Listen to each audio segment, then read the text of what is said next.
மேலறை தியானம் ஆகஸ்ட் மாதம் 28ஆம் தேதி வெள்ளிக்கிழமை 2026ஆம் ஆண்டு.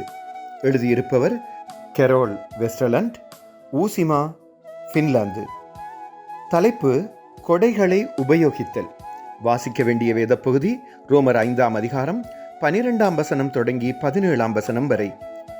இன்றைய நாளுக்குரிய தியான வசனம் ரோமர் 5ஆம் அதிகாரம் 17ஆம் வசனம். ஒரே மீறுதலினாலே அந்த ஒருவன் மூலமாய் மரணம் ஆண்டு கொண்டிருக்க, கிருபையின் பரிபூரணத்தையும் நீதியாகிய ஈவின் பரிபூரணத்தையும் பெறுகிறவர்கள் இயேசு கிறிஸ்து என்னும் ஒருவராலே ஜீவனை அடைந்து ஆளுவார்கள் என்பது அதிக நிச்சயமாமே. நான் சிறுபிள்ளையாயிருந்த காலத்தில் எனது தகப்பனார் மிருதுவான படுக்கை ஒன்றை வாங்கினார்.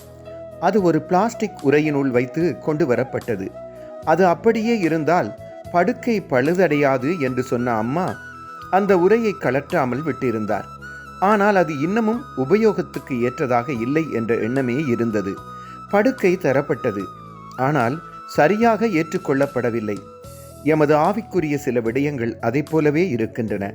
கடவுள் தந்த கொடை உபயோகிக்கப்படாமல் இருக்கிறது. கடவுள் எம்மை மன்னிக்கிறார் என்பதை அடையாளப்படுத்த இயேசு நற்கருணை அனுபவத்தை எமக்கு தந்தார். ஆனால் கடவுள் எம்மை மன்னித்தார் என்பதை அனுபவிக்கிறோமா, அல்லது மாதம் ஒரு முறை செய்யும் சடங்காக நினைக்கிறோமா?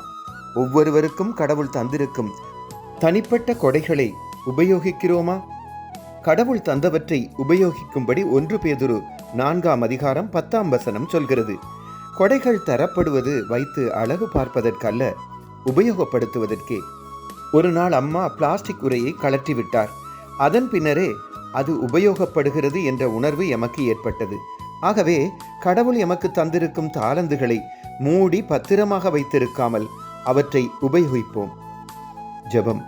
அன்பான பரலோக தகப்பனே, நீங்கள் தந்த மிகப்பெரிய கொடையான இயேசு கிறிஸ்துவுக்காக நன்றி சொல்கின்றோம். ஆமேன். இன்றைய நாளுக்குரிய சிந்தனை 2 தீமோத்தேயு 1ஆம் அதிகாரம் 7ஆம் வசனத்தை வாசிக்கவும்.